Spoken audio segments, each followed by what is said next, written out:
بسم اللہ الرحمن الرحیم۔ السلام علیکم۔ بظاہر لگتا ہے کہ امریکہ نے فلسطین کے خاتمے کا حتمی فیصلہ کر لیا ہے اور صدر ٹرمپ نے اس کا اعلان بھی کر دیا ہے۔ کیا واقعی فلسطین اور غزہ صفحہ ہستی سے مٹ جائیں گے، نقشہ سے غائب ہو جائیں گے؟ اس بات کا ہم جائزہ لیں گے، اور اس بات کا جائزہ لیتے ہوئے ہم پہلے اسرائیل اور غزہ کے نقصانات کا موازنہ کریں گے، اور پھر اس پر غور کریں گے کہ غزہ کے بعد مغربی کنارے کی باری ہے، اور پھر یہ سوال ہمارے سامنے ہوگا کہ امریکہ ایسا کر سکتا ہے اور کیا اس کے راستے میں کوئی رکاوٹیں آئیں گی۔ اور اسی سے جڑا ہوا ایک اور سوال، عام طور پر یہ تصور ہے کہ امریکہ کو ہر بات کا پتہ ہوتا ہے، کیا ہونے والا ہے کیا نہیں ہونے والا، اس کو پوری انٹیلیجنس ہوتی ہے۔ تو یہ تصور کتنا غلط ہے اور کتنا صحیح، اس پر بھی ہم ایک چھوٹی سی نظر ڈالیں گے۔ ناظرین، امریکہ کا پلان جو ہے وہ سامنے آ گیا ہے۔ صدر ٹرمپ نے کہا ہے کہ غزہ کے فلسطینیوں کو، جن کی آبادی اب 18-20 لاکھ رہ گئی ہے، 2 لاکھ مار دیے گئے ہیں، ان کو مصر اور اردن میں آباد کیا جائے۔ یہ ٹرمپ کا بیان ہے، اور امریکی حکومت کے کچھ افسروں کا یہ بیان سامنے آ چکا ہے پچھلے مہینے اور اس سے پچھلے مہینے، کہ غزہ کے لوگوں کو کانگو میں اور مشرقی افریقہ کے ملکوں میں، یعنی کینیا، تنزانیہ یا ایتھوپیا وغیرہ میں آباد کیا جائے، اور کچھ کو انڈونیشیا میں لے جا کر چھوڑ دیا جائے۔ یعنی 4 ملکوں میں، کم سے کم 4 ملکوں میں، 4 علاقوں میں فلسطینیوں کو، غزہ کے فلسطینیوں کو آباد کر دیا جائے، اور غزہ کو مکمل طور پر فلسطینیوں کے وجود سے پاک کر دیا جائے۔ یہ امریکہ کا پلان سامنے آ چکا ہے، اور غزہ کی جو پٹی ہے چھوٹی سی، وہاں جو ٹرمپ کا پلان ہے وہ یہ ہے کہ ایک حصے میں کوئی عالمی معیار کی تفریح گاہ بنائی جائے، کیونکہ وہ ساحل کے کنارے پر ہے اور وہ ساحل بڑا ریچ ہے۔ غزہ کا جو ساحل ہے وہ اسرائیل کے ساحل سے زیادہ اچھا ہے، اور پھر یہ کہانیاں بھی چل رہی ہیں کہ غزہ کے ساحل کے پاس سمندر میں تیل کے وسیع ذخائر ہیں، جن پر اسرائیل اور امریکہ کی مشترکہ نظر ہے، لیکن یہ زیادہ اس کی تصدیق نہیں ہو سکی۔ بہرحال یہ کہانی گردش کر رہی ہے، لیکن اصل بات جو ہے، جو سامنے کھل کر آئی ہے، وہ یہ ہے کہ غزہ کو نیست و نابود کر دیا جائے، غزہ قصہ ماضی بن جائے، یہاں سے ساری آبادی اٹھا کر مصر، اردن، انڈونیشیا، افریقہ میں منتقل کر دی جائے۔ تو اس پر اب مسلمان ملکوں کا رد عمل کیا ہے؟ آپ نے دیکھا کہ مصر اور اردن نے اس کی مخالفت کی ہے اور کہا ہے کہ ہم اس کے حامی نہیں ہیں۔ اور وہ کیوں حامی نہیں ہے؟ کیا اس لیے حامی نہیں ہے کہ وہ فلسطینیوں کے حقوق کے پاسدار ہیں، یا ان کو فلسطینیوں سے کوئی ہمدردی ہے؟ نہیں، ایسا تو بالکل نہیں ہے۔ اصل میں مصر اور اردن یہ کہتے ہیں کہ یہودی آ کر آباد ہونا چاہیں ہمارے ملک میں تو آباد کرنے کے لیے تیار ہیں، لیکن کوئی فلسطینی ہمارے ملک میں آئے یہ ہم برداشت نہیں کریں گے۔ اردن کا آپ کے علم ہے کہ 1967 کی جنگ کے بعد اس نے فلسطینیوں کا قتل عام کیا تھا، اور مصر تو ہر اس آدمی کو قتل کر دیتا ہے، مصر کی حکومت ہر اس آدمی کو قتل کر دیتی ہے، گرفتار کر لیتی ہے جو فلسطینیوں کے حق میں آواز اٹھائے۔ اور اب تو ماشاءاللہ سے سیسی ایک ایسا صدر مصر کا مسلط ہو گیا ہے جو یہودی ماں کا بیٹا ہے، اگرچہ خود کو مسلمان کہتا ہے، لیکن سب کو پتہ ہے، مصر والوں کو بھی پتہ ہے کہ یہ ظاہری مسلمان ہے، اصل میں یہودیوں کی نسل ماں سے چلتی ہے۔ اگر ماں یہودی ہے تو بیٹا لازمی یہودی ہوگا، یہ ممکن ہی نہیں ہے کہ یہودی ماں کا بیٹا مسلمان ہو۔ اور سیسی کا جو سگا ماموں ہے وہ اسرائیل کی پچھلی کابینہ میں وزیر دفاع بھی رہا ہے۔ تو یہ 2 ملک فلسطینیوں کا وجود اپنے ہاں برداشت کرنے کے لیے تیار نہیں ہیں، اس لیے منصوبے کی مخالفت کر رہے ہیں۔ سعودی عرب بھی اس منصوبے کی مخالفت کر رہا ہے، پاکستان بھی اس منصوبے کی مخالفت کر رہا ہے، لیکن باقی ممالک اس مسئلے پر خاموش ہے، جس کا مطلب یہ ہے کہ امریکہ یہ سمجھ رہا ہے کہ وہ اس منصوبے کو آرام سے، تسلی کے ساتھ پایہ تکمیل تک پہنچا دے گا۔ غزہ کی آبادی ساری کھدیڑ دی جائے گی۔ حماس نے کہا ہے کہ وہ اس منصوبے کی مزاحمت کریں گے، لیکن حماس کی جو مزاحمت کی قوت ہے اب وہ بہت کم ہو چکی ہے۔ تو اس مرحلے پر ہم ذرا اس جنگ کے نقصانات کا اندازہ لگا لیں۔ اسرائیل کو بہت نقصان ہوا ہے، لیکن وہ نقصان سروائیو کر گیا ہے، اور اس کی وجوہات ہیں۔ نقصان اس کا یہ ہوا ہے کہ مثلاً تقریباً $100 ارب کا مالی نقصان اسرائیل کو اس جنگ میں ہوا ہے، $100 ارب، اور $400 ارب اس کو لانگ رن میں نقصان ہونے والا ہے، کیونکہ جو معاشی سرگرمیاں رکی ہیں اور یہاں سے کچھ لوگ باہر چلے گئے، آبادی کا ایک حصہ 1 لاکھ کے قریب یہودی اسرائیل چھوڑ گئے جن میں ماہر فن بھی تھے. تو وہ ماہرین کا، عالمی ماہرین کا، کوئی مسلمان ماہرین کا نہیں بلکہ مغربی اور امریکی جو اقتصادی ماہر ہیں، وہ یہ کہتے ہیں کہ اس ساری ایکٹیویٹی کے ختم ہونے سے، رک جانے سے یا اس میں خلل پڑنے سے اگلے 1 عشرے میں اسرائیل کو جو نقصان ہوگا وہ $400 ارب کا ہوگا. $400 ارب کتنے ہوتے ہیں؟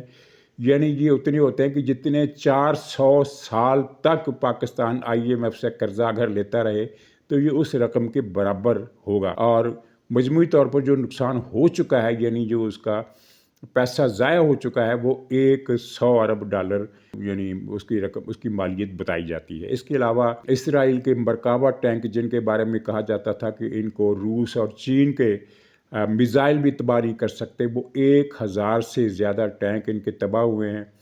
ان کے کئی ہزار فوجی ہلاک اور زخمی ہوئے ہیں. اور اسرائیل کا جو سرکاری موقف ہے وہ یہ ہے کہ ہمارے مرنے والے فوجیوں کی تعداد 1000 سے کم ہے. 900 کبھی بتاتے ہیں، کبھی 800 بتاتے ہیں. حقیقت میں کتنی تعداد ہے یہ امریکہ کو بھی پتہ ہے اور سارے مغربی میڈیا کو بھی پتہ ہے. اسرائیل اپنے نقصانات چھپانے میں بڑی مہارت رکھتا ہے. اس کے کئی ہزار فوجی ہلاک اور زخمی ہوئے ہیں، اس میں کوئی شک نہیں ہے. اور اسرائیل کے اندر ایک معاشرتی سماجی رفٹ پیدا ہوئی ہے، وہاں لیفٹ کی طاقت میں کچھ اضافہ ہوا ہے. اور سب سے بڑا نقصان جو اسرائیل کو ہوا ہے وہ یہ ہے کہ اس کے لیے عالمی خیر سگالی، عالمی گڈ ول اور ہمدردی، وہ اب -0 تو اگر ہم نہ کہیں تو 0 کے قریب تو ضرور جا پہنچی ہے. دنیا کا کوئی ملک ایسا نہیں ہے جس کی اکثریت اسرائیل سے اب نفرت نہ کرتی ہو. یہ فضا اکتوبر 2023 سے پہلے نہیں تھی. اب اسرائیل کے لیے کسی بھی ملک میں آواز بلند کرنا عوامی سطح پر آسان نہیں ہے، چاہے وہ نیوزی لینڈ ہو، چاہے وہ کینیڈا ہو، چاہے وہ برازیل ہو، چاہے وہ جنوبی کوریا ہو. یعنی دنیا کے 4 کونوں کے 4 ملک میں نے آپ کو بتایا. کسی بھی ملک میں اسرائیل کے لیے نفرت کی شرح اکثریتی ہے، اور اس کے بارے میں اچھی سوچ رکھنے والے، ہمدردی رکھنے والوں کی تعداد، اقلیت بھی ہم نہیں کہہ سکتے، وہ اتنے تھوڑے ہیں کہ اس پر اقلیت کا لفظ بھی شاید لاگو نہ ہو. ہاں، امریکہ میں اسرائیل کے حامی خاصے ہیں، لیکن وہ بھی اب اکثریت میں نہیں رہے. عوام کی بات میں کر رہا ہوں. اسٹیبلشمنٹ تو دونوں پارٹیاں، اسٹیبلشمنٹ کے 2 دھڑے ہیں، دونوں ہی دھڑے ہی اسرائیل کے حامی ہیں. ٹرمپ کا دھڑا زیادہ حامی ہے، اور ٹرمپ نے اسرائیل کو وہ ممنوعہ بم بھی ریلیز کرنے کا آرڈر کر دیا ہے جس کو صدر بائیڈن نے انکار کیا تھا کہ یہ اتنا خطرناک بم ہے کہ یہ ہم اسرائیل کو نہیں دے سکتے. تو یہ تو ہوا اسرائیل کا نقصان. اسرائیل کا جو معاشی نقصان ہے وہ اس کو سنبھالا مل گیا ترکی کی وجہ سے، عرب ملکوں کی وجہ سے. انہوں نے ان کو بہت پیسہ دیا، ترکی نے بے پناہ رقم دی، وہ ایکسپورٹ کے چکر میں سپلائی لائن بحال کیے رکھی. عرب ملکوں نے پیسہ دیا، 1 ارب ملک نے تو اپنے خزانوں کے منہ کھول دیے اسرائیل کے لیے، اور امریکہ نے نقد رقم کے علاوہ ہتھیار دیے. اور اس جنگ میں 6 مرتبہ کم سے کم 6 مرتبہ ایسا ہوا کہ اسرائیل کا سارا اسلحہ خانہ جو ویپنری تھی ختم ہوگی، اور امریکہ نے فوری طور پر، ظاہر امریکہ کے پاس بے پناہ ہتھیار سمندروں میں گھوم رہے ہوتے، ضروری نہیں کہ وہ نیو یارک کے پاس سے یا میکسیکو کے پاس سے یا لاس اینجلس کے پاس سے وہ جہاز اسلحہ سے بھر کر اڑیں. سمندروں میں ہر وقت ان کے پاس بے پناہ اسلحہ رہتا ہے، اور وہ مختصر سے نوٹس پر ان بحری جہازوں سے ہوائی جہاز اڑتے ہیں، بلکہ جب سمندری جہاز خود روانہ ہو جاتے ہیں اور وہ اسرائیل کو اسلحہ پہنچاتے ہیں. تو 6 مرتبہ امریکہ نے اسرائیل کو اسلحہ دیا. دوسری طرف حماس اور غزہ کی صورتحال وہ بیان کرنے کے قابل نہیں ہے. 70% عمارتیں مکمل طور پر نیست و نابود ہو گئی ہیں غزہ کی، یعنی وہاں اب کوئی عمارت نہیں رہی، صرف کھنڈر ہے اور اینٹوں کے ڈھیر ہیں. 30% عمارتیں بچی ہیں، لیکن ان میں سالم عمارت کوئی نہیں ہے. وہ سب بھی جزوی طور پر تباہ ہوئی ہیں. کسی کی چھت گر گئی ہے، کسی کی دیوار گر گئی ہے، کسی کی دیوار میں شگاف سوراخ ہو گئے ہیں، اور یعنی کوئی عمارت ثابت نہیں بچی. اور جو نیست و نابود ہو چکی ہیں، جو صفحہ ہستی سے مٹ چکی ہیں، وہ 70% سے ان کی تعداد زیادہ ہے. 2 لاکھ سے زیادہ افراد غزہ کے لوگ شہید ہو چکے ہیں، اور 2 لاکھ کے قریب شدید زخمی ہیں. اور ناظرین، اس ملک اگر غزہ کو ہم ایک ملک کنسیڈر کریں تو اس ملک کی 20% آبادی اس 1.5 سال کی جنگ میں ختم ہو چکی ہے، اور یہ ایک ریکارڈ ہے۔ اس سے پہلے کسی بھی ملک میں 20% آبادی 1.5 سال کی جنگ میں ختم نہیں ہوئی۔ دوسری جنگ عظیم میں 25% یا 20% کے قریب جرمن آبادی ماری گئی تھی، یعنی وہ بھی 20 یا 25% آبادی ختم ہو گئی تھی، لیکن وہ 1-1.5 سال میں ختم نہیں ہوئی تھی، وہ 5 سال کی مدت میں ختم ہوئی تھی۔ غزہ میں یہ مدت 1.5 سال کے اندر انہوں نے 20% سے زیادہ آبادی غزہ کی ختم کر دی ہے۔ خاندانوں کے خاندان فنا ہو گئے ہیں، یعنی ایک لسٹ شائع ہوئی تھی کہ پتہ نہیں کتنے 100 خاندان ہیں جن کا ایک فرد بھی نہیں بچا۔ وہاں غزہ میں خاندان کی جو ڈیفینیشن ہے وہ ہمارے ہاں سے مختلف ہے۔ ہمارے ہاں خاندان کہتے ہیں فیملی کو، یعنی ماں باپ بیوی بچے دادا دادی، یہ مطلب ایک خاندان گنا جاتا ہے۔ لیکن غزہ میں خاندان کا جو دائرہ ہے وہ وسیع ہے، اس میں ساس سسر چچا ماموں، یعنی ایک پورا فیملی ٹری جو 50 سال قبل اگا تھا تو اس کی جتنی شاخیں ہوں گی، 50 سال کہہ لیں یا 30 سال کہہ لیں، کے اندازے کی بات کر رہا ہوں، تو وہ سارے کے سارے اس خاندان اس فیملی ٹری کے جتنے بھی وہ برانچز ہیں ان کو سب کو فیملی ٹری خاندان فیملی گنا جاتا ہے، چچا ماموں بھائی بھتیجے یہ سارے لوگ۔ تو سینکڑوں خاندان ایسے ہیں جن میں ایک آدمی بھی نہیں بچا۔ کچھ خاندانوں کے افراد کی تعداد 100 تھی اور 100 میں سے 100 مارے گئے یا 100 میں سے 99 مارے گئے، تو یہ غزہ کا نقصان ہوا۔ حماس جو ہے اس کی جو فائٹرز فورس ہے وہ تقریباً 70-80% ختم ہو چکی ہے، 20-25% باقی ہے۔ ابھی پچھلے دنوں انہوں نے اعلان کیا کہ ہم نے کچھ نئی بھرتیاں کی ہیں، لیکن سب کے سامنے ہے کہ اب ان کی مزاحمت پہلے جیسی نہیں رہی۔ بہت ہی برا حال ان کا اس جنگ نے کیا، اور اس جنگ میں اس حماس کے ساتھ جو سب سے بڑا دھوکہ تھا وہ ایران نے کیا۔ ہوا یہ تھا کہ ایران نے حماس سے کہا کہ آپ یہ حملہ منصوبہ آپ کو دیتے ہیں یا آپ اس پر عمل کریں، اور ادھر سے ہم لبنان اور شام دو طرف سے اسرائیل پر چڑھائی کریں گے اور پھر دیکھنا کیا ہوتا ہے۔ اس برتے پر حماس نے پوری جرأت اور بہادری سے ایک جنگ چھیڑی، اور اس میں کوئی شبہ نہیں کہ حماس والے جس طرح لڑے وہ ساری دنیا کے لیے ناقابل یقین قسم کے مناظر تھے۔ لیکن جب یہ معاملہ ہو چکا تو ایران نے خاموشی اختیار کر لی۔ حماس نے ان کو یاد کروایا کہ آپ نے یہ وعدہ کیا تھا، تو انہوں نے بڑے روکھے منہ سے جواب دیا کہ ہم آپ کی خاطر اسرائیل سے نہیں لڑ سکتے۔ دوسری مرتبہ ان کا وفد گیا تہران اور ان سے بات کی، تو ان کے وفد کے سربراہ کو راکٹ مار کر شہید کر دیا گیا۔ کس نے راکٹ مارا؟ تہران کی ایک ہائی سیکورٹی زون کے اندر، اس سے بھی زیادہ ہائی سیکورٹی والی بلڈنگ میں چھپے ہوئے موجود حماس کے لیڈر کو کس نے مارا؟ یہ آپ سمجھ سکتے ہیں کہ کیا ہوا ہوگا۔ اور پھر آپ نے دیکھا کہ حماس کی جدوجہد یعنی کس ناقابل تلافی نقصان سے دوچار ہوئی، اور اب غزہ ہاتھ سے نکل رہا ہے۔ اور غزہ کے بعد مغربی کنارے کی باری ہے۔ آپ گوگل پر نقشہ سرچ کریں کہ 47 میں فلسطین کا نقشہ کیا تھا، اس وقت آپ کو اسرائیل نظر نہیں آئے گا۔ اسرائیل 1948 میں بنا، ایک سال بعد 1947، 46، 45 کا آپ نقشہ دیکھ لیں تو اس میں جو فلسطین دکھایا گیا تھا وہ غزہ کی پٹی کو چھوڑ کر اب سارے کا سارا اسرائیل کے پاس ہے، یہودیوں کے پاس ہے، اور اب غزہ کی پٹی بھی اسرائیل کے پاس جانے والی ہے، یعنی کہ 1947 کا سارا فلسطین یہودیوں کے پاس چلا گیا۔ اور یہ جو مغربی کنارہ ہے یہ ہے تو یہ فلسطین، لیکن یہ اسرائیل نے فلسطینیوں سے نہیں چھینا، یہ اردن کے کنٹرول میں تھا، اسی لیے اس کو غرب اردن بھی کہا جاتا ہے، کیونکہ یہ دریائے اردن کے مغربی طرف واقع ہے، اور اس کو ویسٹ بینک بھی کہا جاتا ہے، لیکن یہ اردن کا حصہ تھا۔ اور 1967 کی جنگ میں شاہ حسین نے اسرائیل کے ساتھ ملی بھگت کے تحت یہ پورا علاقہ لڑے بغیر اسرائیل کے حوالے کر دیا تھا۔ وجہ اس کی یہ تھی کہ شاہ حسین اس آبادی سے تنگ تھا جو مغربی کنارے میں آباد تھی۔ مغربی کنارے میں اکثریت بلکہ تقریباً تمام کی تمام آبادی جو تھی وہ فلسطینیوں کی تھی، اردنی شہری وہاں بہت کم رہتے تھے۔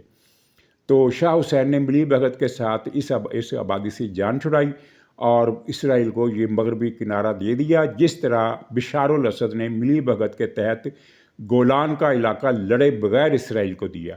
یہ تاریخ کی کتابوں میں یہ چیزیں لکھی ہوئی ہیں کہ گولان کس طرح فتح ہوا، اور مغربی کنارہ کس طرح فتح ہوا اور کس طرح صدر ناصر نے ایک یہودی ایجنٹ ہونے کے ناطے مصر کی ساری ایئر فورس کو 1967 کی جنگ میں حکم دیا کہ وہ تمام طیارے، لڑاکا بھی اور بمبار بھی اور ٹرانسپورٹ طیارے بھی، جتنے بھی طیارے مصری فضائیہ کے پاس ہیں، وہ سارے کے سارے قاہرہ کے نزدیک ایک شہر میں ایئرپورٹ پر جمع کر دیے جائیں۔ وہاں 250-300-400 جہاز اکٹھے ہوئے اور اسرائیل نے طے شدہ منصوبے کے تحت ایک ہی سارٹی میں یعنی اسرائیلی جہاز گئے اور بم گرا کر واپس آ گئے اور تمام کے تمام طیارے جل کر راکھ ہو گئے۔ مصر کو فضائیہ سے محروم کر دیا گیا۔ یہ یہودیوں کے 3 ایجنٹ تھے جن کے میں نے آپ کو نام بتائے۔ تو اب اس کے بعد مغربی کنارے کی باری ہے۔ مغربی کنارے کے شمال میں اسرائیلی فوج گھسی ہوئی ہے، آپریشن کر رہی ہے۔ اس نے یہ اعلان کیا ہے، یہ عالمی میڈیا پر چھپا ہے کہ جو کچھ ہم نے غزہ میں کیا تھا وہی کچھ ہم یہاں کریں گے۔ اس کے بعد مغربی کنارے کی باری ہے اور مغربی کنارہ بھی اسرائیل کا حصہ بن جائے گا۔ نتیجہ یہ ہوگا کہ ایک گریٹر اسرائیل کا جو پہلا مرحلہ ہے وہ طے ہو جائے گا۔ لیکن اب ہوگا کیا امریکہ یہ کام آرام سے کر لے گا؟ اس میں 3-4 چیزیں ہیں۔ میں کوئی خبر کی بات نہیں کر رہا، لیکن تاریخ جو ہمیں بتاتی ہے اس کے حوالے سے میں عرض کرتا ہوں کہ کچھ واقعات اور اسباب اکٹھے ہوتے ہیں جن کا پتہ نہیں چلتا۔ اس وقت صورتحال یہ ہے کہ پاکستان میں تو ہم فیل نہیں کرتے، لیکن عرب ملکوں میں نام نہیں لے رہا، کم سے کم 5-6 عرب ملک ایسے ہیں جن میں عوام کا اشتعال نقطہ ابال سے بھی آگے جا چکا ہے اور وہاں کسی بھی وقت کچھ بھی ہو سکتا ہے، اور اگر اس منصوبے کو روکا نہ گیا تو یہ ابال تختے الٹنے کا باعث بن سکتا ہے۔ اور اگر تختے الٹے گئے تو پھر کیا ہوگا؟ آپ کو یاد ہوگا کئی صدی پہلے کی بات ہے، مصر میں فاطمی خلافت تھی جو کہ مسلمانوں کے مین اسٹریم مسلمانوں کے سخت خلاف تھی اور عیسائیوں کے اور صلیبی لشکروں کی مدد بھی کرتی تھی، حمایت بھی کرتی تھی۔ ان کا ایک جرنیل غلام تھا صلاح الدین ایوبی، نیچے سے وہ فوجی افسر بنا، اوپر بنا، اور پھر اس نے فاطمیوں کا تختہ الٹ دیا اور صلیبیوں کو شکست دی اور بیت المقدس یروشلم کو آزاد کرا دیا۔ یہ ایسا واقعہ تھا کہ جس کی توقع نہ تو فاطمیین کو تھی اور نہ یورپ بھر سے اکٹھے ہونے والے صلیبیوں کی تھی۔ تو اس وقت مشرق وسطیٰ میں جو عوامی سطح کا ایک ابال ہے، کھولاؤ ہے، وہ انپریڈکٹیبل ہے کہ وہاں کیا کس وقت ہو سکتا ہے، اور امریکہ کو بھی شاید اس کا اندازہ ہو۔ نمبر 1۔ نمبر 2، ایک ڈیولپمنٹ ایسی ہوئی ہے جس کا نہ امریکہ کو اندازہ تھا، نہ اسرائیل کو، نہ ترکی کو، نہ ایران کو، اور نہ ہی سعودی عرب کو۔ وہ ہے شام کی آزادی۔ یہاں میں وہ اس بات کو چھیڑتا ہوں کہ جو یہ کہتے ہیں کہ امریکہ کو ہر بات کا پتہ ہوتا ہے، اس بارے میں بھی یہی کہا گیا کہ یہ امریکہ کو پتہ تھا، بلکہ یہ امریکہ ہی کی اشیر بات سے یہاں شام میں بشار کا تختہ الٹا گیا۔ بشار کا تختہ امریکہ کیسے الٹ سکتا ہے؟ امریکہ کا تو یہ فرمان تھا کہ بشار الاسد اسرائیل کے سروائیول کی گارنٹی ہے۔ جب تک یہ بشاری قبیلہ جو نصیری قبیلہ ہے جب تک شام میں حکمران ہے، اسرائیل کا وجود خطرے میں نہیں ہو سکتا۔ وہ کیسے اس کا تختہ الٹ سکتا ہے؟ اور امریکہ کو ہر بات کا پتہ نہیں ہوتا، یہ تو تاریخ سے ثابت ہے۔ کیا امریکہ کو پتہ تھا 79 میں سوویت یونین افغانستان پر قبضہ کرنے والا ہے؟ بالکل نہیں پتہ تھا، وہ تو سٹن رہ گیا، وہ بھی سٹن رہ گیا، اور پورا یورپ بھی حیران اور ششدر رہ گیا، اور پاکستان کو بھی ظاہر یعنی شوق لگا۔ ایک تو یہ بات ہوگی کہ امریکہ کو اس کا نہیں پتہ تھا کہ سوویت یونین یہ کرنے والا ہے۔ پھر اس کے بعد جب وہاں ریزسٹنس شروع ہوئی تو امریکہ کو نہیں پتہ تھا کہ یہ ریزسٹنس کچھ دن چل سکتی ہے، اور یہ بات ریکارڈ پر ہے، کتابوں میں موجود ہے کہ امریکہ نے پاکستان کو، ضیاء الحق کو مشورہ دیا کہ آپ اب تحمل کریں اور اس قبضے کو قبول کر رہے ہیں، ہم آپ کو گارنٹی دیتے ہیں کہ روس جو ہے وہ تورخم کا بارڈر پار نہیں کرے گا، وہ ہماری ریڈ لائن ہے۔ لیکن ضیاء الحق نے اپنا جو کوئی ایسٹیمیٹ لگایا ہوا تھا، اس کے مطابق ان کا خیال تھا کہ یہ افغان مزاحمت چل سکتی ہے، اور پھر کئی مہینوں کے بعد جا کے امریکہ کو اس بات کا پتہ چلا کہ وہاں تو مزاحمت جو ہے وہ بڑا ایک گولڈن چانس ہمیں مل رہا ہے، یعنی سوویت یونین کو نقصان پہنچانے کا۔ تو اس کے بعد پھر امریکہ نے افغان جہاد کو اون کیا اور ہتھیار دیے، اور ایسے ہتھیار دیے جنہوں نے